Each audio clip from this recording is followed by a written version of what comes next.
up, and welcome back to another video. If you are new here, my name is Barbie and thank you guys so much for joining me today. Please remember to give this video a big thumbs up and subscribe down below for more crystal content. So today's video is going to be another crystal business video, and I know you guys really enjoy these, so I'm super excited to be making a video about crystal business this week. So in this week's video, I'm going to be discussing 5 things you guys should figure out before you start your crystal business journey. So these 5 things are really critical to not only help you figure out your business strategy, but also help you figure out your suppliers, how you want to utilize your budget, and what you want your shop to look like. So these are 5 pretty simple things, but I definitely recommend figuring out these things before you go and start buying your inventory. So if you guys want to hear these 5 things that I highly recommend you do before starting your crystal business, stay tuned and let's get on into the video. Okay guys, so let's jump into these 5 things that I highly recommend you do before starting your crystal business. The first thing I'm going to be discussing is your budget. Is your budget $300 or $3,000? This is really critical because it will make or break the difference between how much money you're going to be investing initially in your inventory. Are you going to be taking out a small business loan, or are you going to be self-funding? And then also with these budgets, make sure you are factoring shipping costs into your initial budget. Crystals are very heavy and cost a ton of money to ship. Unfortunately, that is just part of the business. The more money you spend on crystals, most likely you will have a higher shipping charge, just because you will be ordering more, which means it'll be heavier, which means the shipping costs will be higher. I would say expect to pay $20 to $150 in shipping fees alone, if not more. And one last tip to help you guys potentially save on shipping charges: if you're shopping with an international seller, ask if they ship by sea. This is a lot cheaper,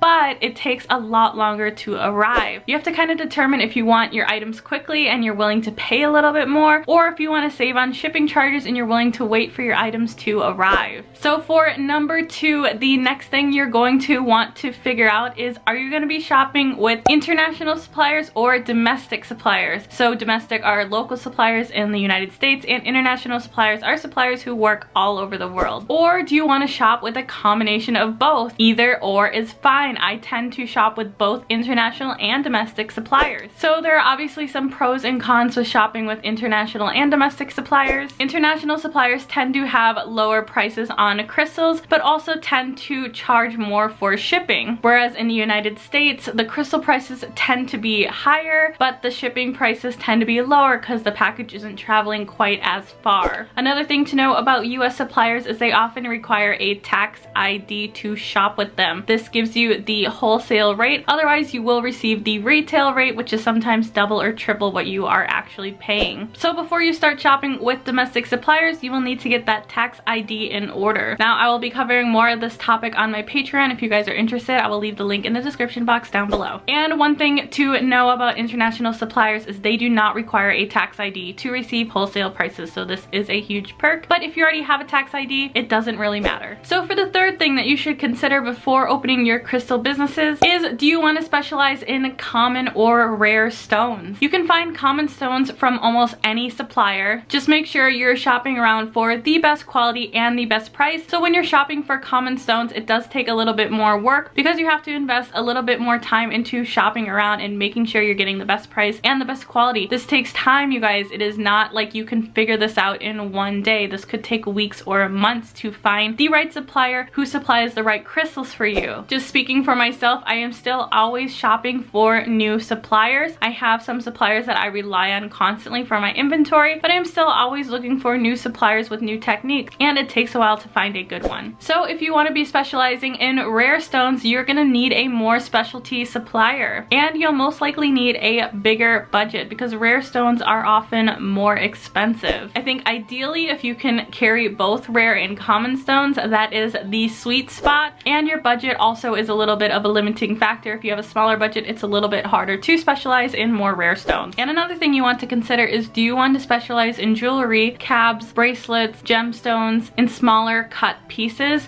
That'll require a completely different supplier than a regular crystal supplier. A lot of the times it's different machinery, different pricing, different sets of sellers, so you definitely will need to do some more research on finding those suppliers who truly specialize in that area. Do you want to specialize in raw stones? Raw stones are obviously just in their raw form. They are not polished, they are not treated. They are basically straight out of the mine and are sometimes cut down, but usually left in their raw form. If you want to specialize in raw stones only, again, you will probably need to find a supplier who specializes in raw stones. A lot of the common crystal suppliers will have raw stones, but they won't have them in large quantities or large amounts. So if you do want to specialize in raw stones, I highly recommend finding a supplier who truly specializes in that area. And the other thing to consider is, do you want to specialize in carvings? And by carvings, I mean anything from spheres to towers to animal carvings, freeforms to flames. Any of those shapes, those are considered carving. So you want to find a supplier who specializes in that. I have seen some crazy, not so good looking carvings, and crystal carvings is truly a work of art and takes a very long time to master and a very long time to do, and it is a very tedious process. If you guys haven't seen a crystal being carved, I highly recommend you see the type of machinery it takes and the type of skill set it takes, because it is not easy. That's why carved pieces are generally more expensive, because they take so much more time to carve than a raw piece. So if you want to specialize in all these carved pieces, which is pretty common, a lot of people specialize in carved pieces, you're going to want to find yourself a supplier who has really good connections with a factory who specializes in crystal carving. If you're looking for very intricate carvings, that's going to be a different supplier than potentially who does spheres and towers, because those are quite simple. These are all things to consider when you're looking for suppliers and before you start your business, so you make sure you're spending your time focusing on finding the right suppliers instead of spending hours looking at suppliers who don't meet your business needs at all. And the next thing to consider is, are you going to be specializing in large showcase pieces, or are you going to be specializing in smaller pieces, or are you going to be carrying both? So if you're going to be specializing in smaller pieces, you're going to be most likely buying per kilo versus per piece. This is also going to help you determine what kind of supplier you're going to need to be looking for. One thing to note if you are buying smaller pieces per kilo is usually it is a random pull and you don't get a choice on what you get. You'll get 10 or 15 of the same crystal and not really have a choice into what you're picking. So if you're going to be specializing in larger pieces, you're most likely going to be shopping per piece versus per kilo. And if you're buying per piece, you have a little bit more control over what you're selling in your shop versus having purchased smaller pieces per kilo at random pull. I would say if you have a smaller budget, buying per piece is much more beneficial because you will have more of a variety of inventory. And if you have a bigger budget, purchasing stones by the kilo is a lot more cost effective because you will save money when you buy more. And then live shows, I think it is better to buy per kilo because you obviously need a lot more inventory. So instead of buying 3 rose quartz towers, you may want to buy 20 rose quartz towers. So it's better to buy in bulk versus per piece. Whereas when you're selling on Etsy, you may not be moving through inventory quite as quickly, so you may want to buy per piece so you don't end up with 20 rose quartz towers that you can't move through. So it's better maybe to end up with 2 rose quartz towers, 2 ocean jasper towers, 2 flower agate towers. You know, have a little bit more variety and buy 2s or 3s instead of 10s and 15s of the same stone. And the fifth thing to consider before you start opening your crystal business is, are you going to be selling crystals via live show or via Etsy or Shopify? This is one of the first things you should be figuring out. This will help determine your initial budget and your initial inventory needs. Typically with live shows, you need a lot more inventory on hand than you would if you were on Etsy or Shopify. So that's why this is one of the first things you should be figuring out, because it'll dictate your entire business strategy. And if you have a larger budget, live shows are a great way to jump in with 2 feet. And if you have a smaller budget, maybe starting off with Etsy is a better bet because you don't have the large budget to buy the insane amount of crystals you need to have a live show. And another thing to consider when you're considering if you want to do live shows or Etsy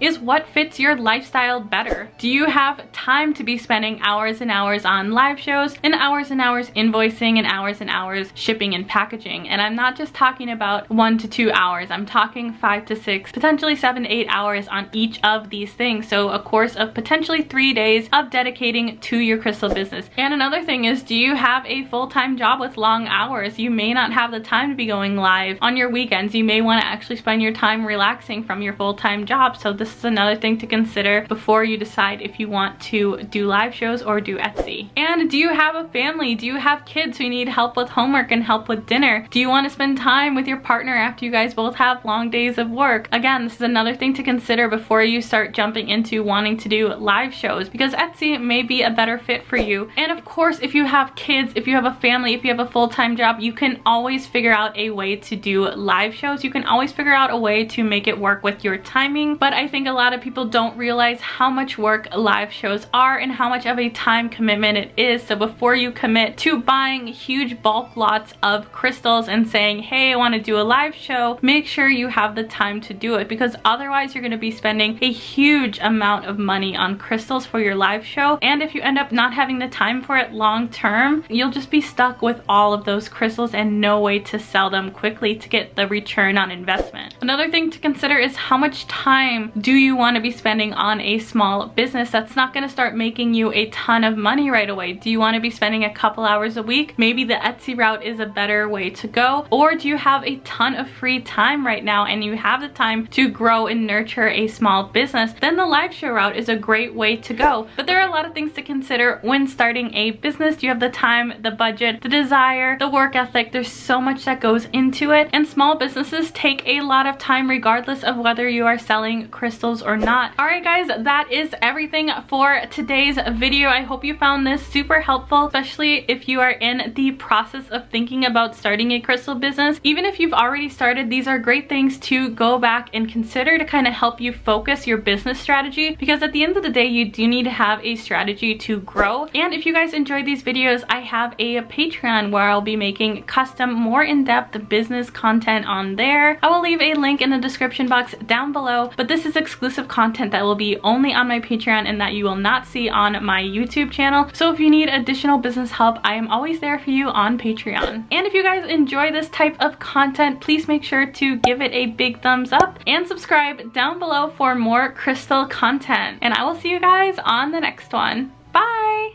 And before I go, a special thank you to all of my patrons. This Patreon is a great way to support my channel, and if you're looking for additional business advice, I offer this as well. So I look forward to seeing you on my Patreon.